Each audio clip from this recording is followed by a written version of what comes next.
Cactv, igniting the apostolic fire.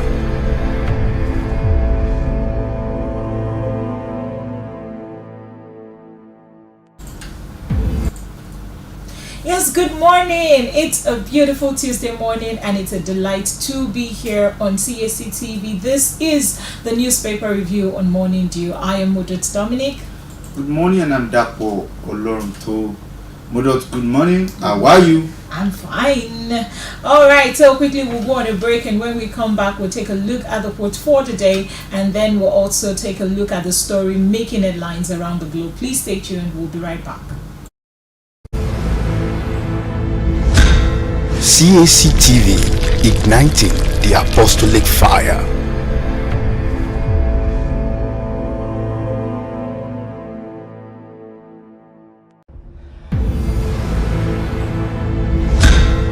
Cactv.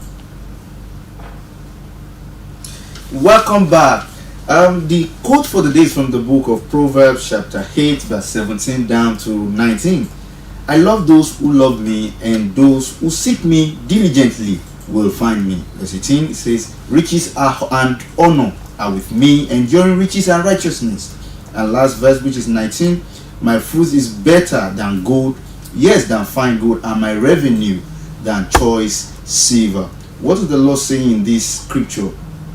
He's saying to us that He loves those that love Him. Just like you would not even, take a hater, someone who hates you as a friend. God is saying, I love those who love me, and the earlier the better. If you do that very early in life, sooner enough you are going to have me return that love to you. And when God returns His love to us, we are definitely going to enjoy riches, honor, and righteousness that only God can empower us to exhibit. So God is speaking to you and I today that from today and beyond, we should showcase some love. And how do we love Him? We love Him when we worship Him, when we celebrate Him, when we see Him as the Lord of our life.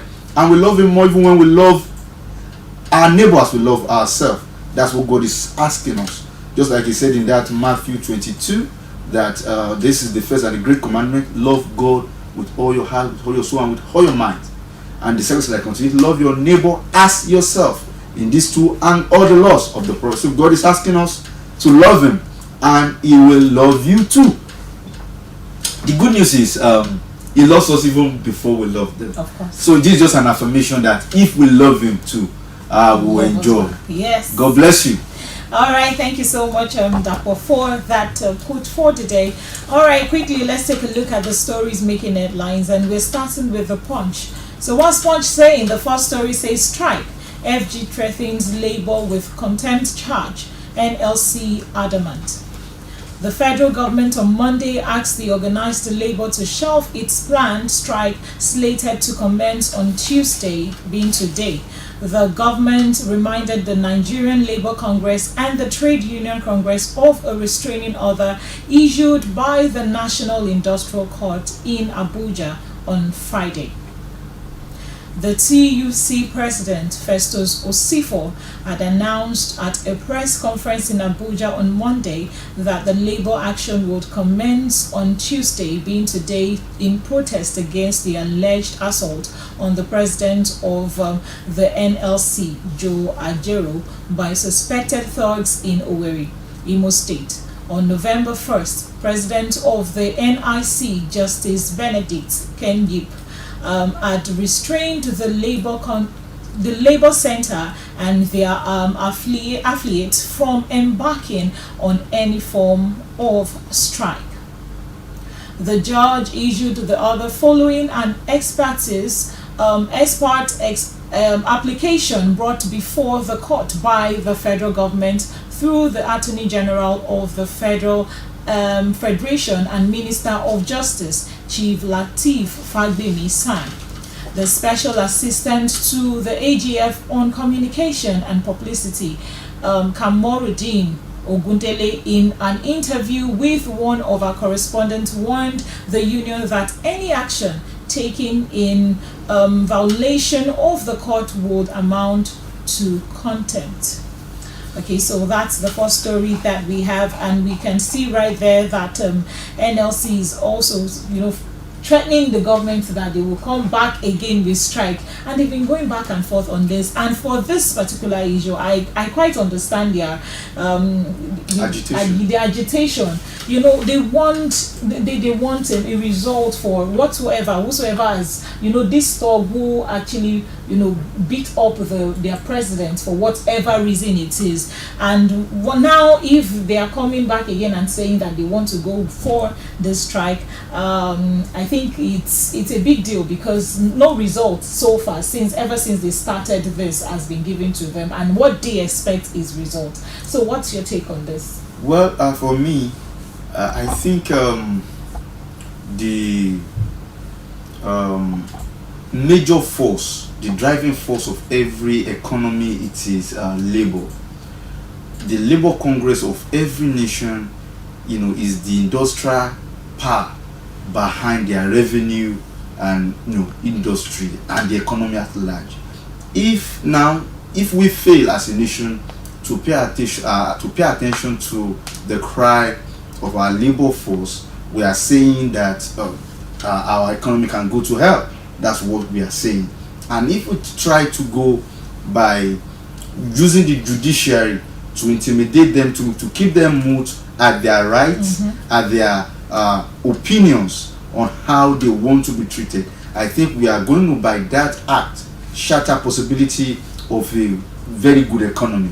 So left to me, I would appeal to both parties, the government, the labor, that they should come to a roundtable meeting and leave out of court, because this is likely to to double the frustration. For someone to say, I'm coming out to hold a strike, that person must have been undergoing some things that has caused that decision. Now if you now say, I'm going to make it impossible for you to now go on strike, you are by that act increase that person's frustration. And I don't want the federal government to go that route. I will appeal that they should see a way to seat the leadership of the union and call for a very amicably resolution, in a way that it will be a win-win for both parties. What they want is something they believe the government can afford, and the government too should be responsible enough to pay attention to them. Take for instance, when the Senate needed SUVs, as broke as clear as the government was, we sourced for the fund and made that possible. So if the labor, who generates the entire revenue of the economy, who are the striking force, we should pay attention to them and have a dialogue that will bring peace to the economy and to the country. Well, at this point, I think their major concern right now is the fact that the president of the Labour was beaten up by the thugs in Owerri, and nothing has been said so far. No information has been given as to what happens, who are these thugs, where did they come from, because they are trying to tell them, shut up, whatever it is, you can't just wake up and say you want to protest. So it means that, are they trying to tell us that we do not have a right to air our opinion, and then come up and say, no, whatever you're doing to us, we do not like it? Now these people are actually fighting for the masses. They are looking out for the masses, and if this continue, if we have a labor, which is a group of people who are testing for the masses, and then now they are being shut up, now it means that apparently the masses has no voice anymore, because these people are the voice to the people. And I really hope that the federal government would rather than go back and forth on this issue in court, they bring this this issue to a round table and say, okay, what exactly do you want us to do? These people need they need to be assured that these things will not happen again anytime we say we want to go to the street and protest for our rights. So nobody else will be beaten up. If the president of a union can be beaten up, what then is the fate of the members? Well, it's a sad story to have had that Joe Ajaero was beaten up and was brutally messed with, and like you said, there has been no statement issued to calm the NLC group pressure that so far. to say we are sorry for whatever he had went through. I think I watched on a network where the governor of his state was interviewed, Imo, where the governor was asked if he would apologize, and he said he has tried to reach out to him that I have forgotten how he put it, but the point line was that there has been no official statement issued to maybe appeal or condemn the situation that he suffered. But be that as it may, the NLC are being restricted by the court not to hold as a strike. My candid advice, I don't want to always sound like anti-government, that they should reach a roundtable meeting where Joe Ajaero and other colleagues of his or members will reach an agreement with the government that this is the way to go, and let's just save the country of further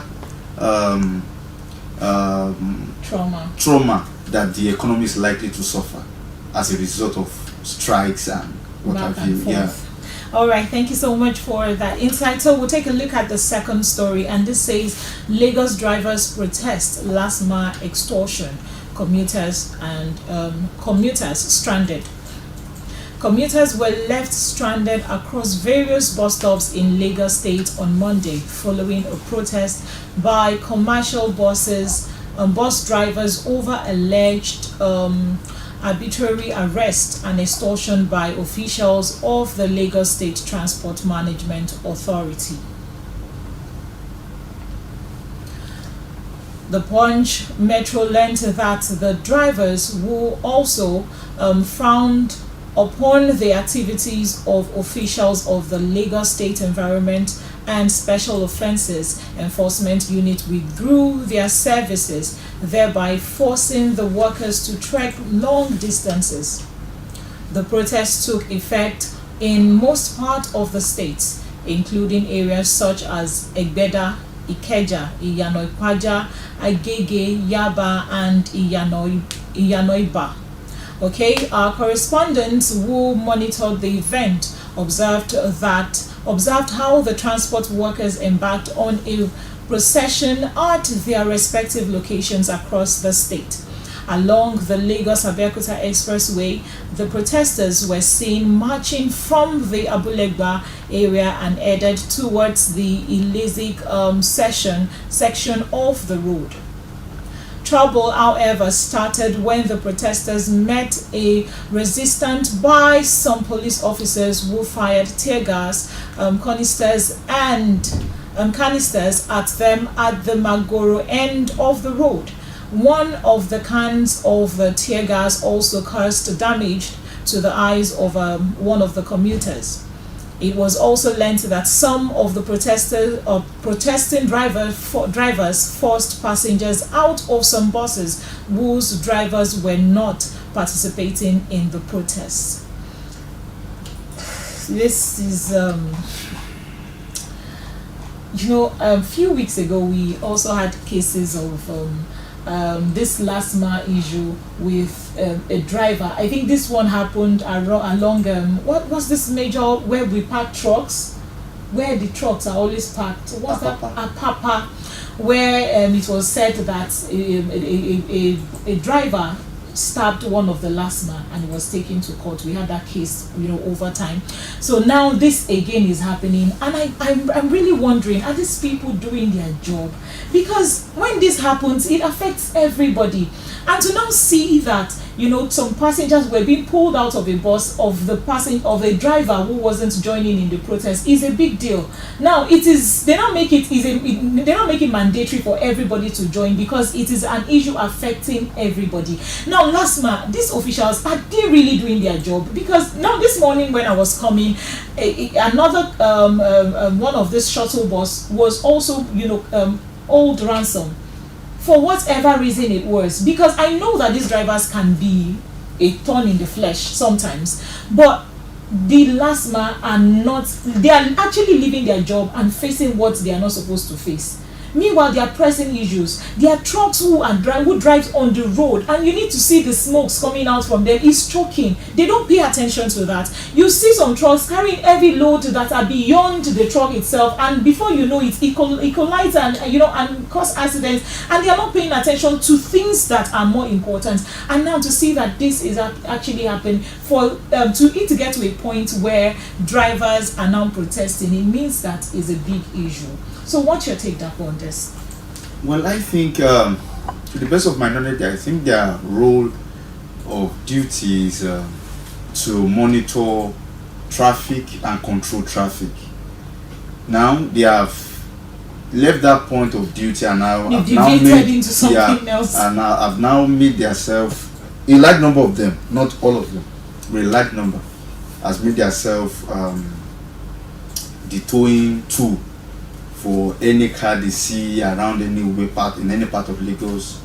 Either you park to buy something, and then in the country, in a state where there are no public parks like that. Do you know, wait, sorry to cut you short.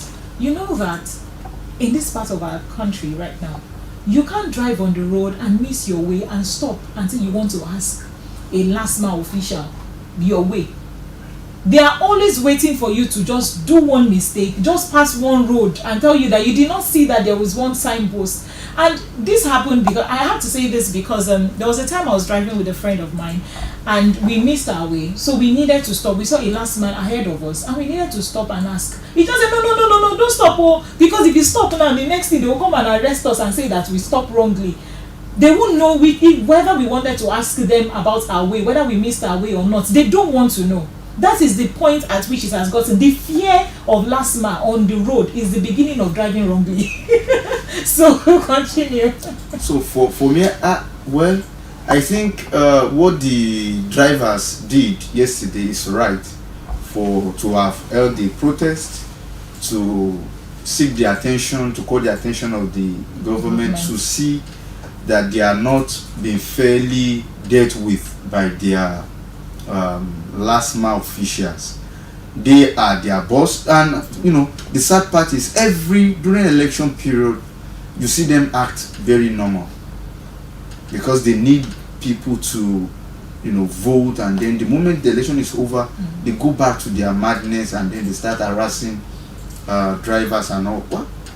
For me, I think the drivers have established their displeasure with how they have been maltreated in time past by the LASMA, and I hope that the government will be capable enough to call them to order. That's just what we can say. It is good that it was a peaceful one, that it wasn't as if they had to kill one LASMA. We saw how the military dealt with them some months ago, where they all had to not wear the uniform for like a whole week. The military landed on them and it was very brutal.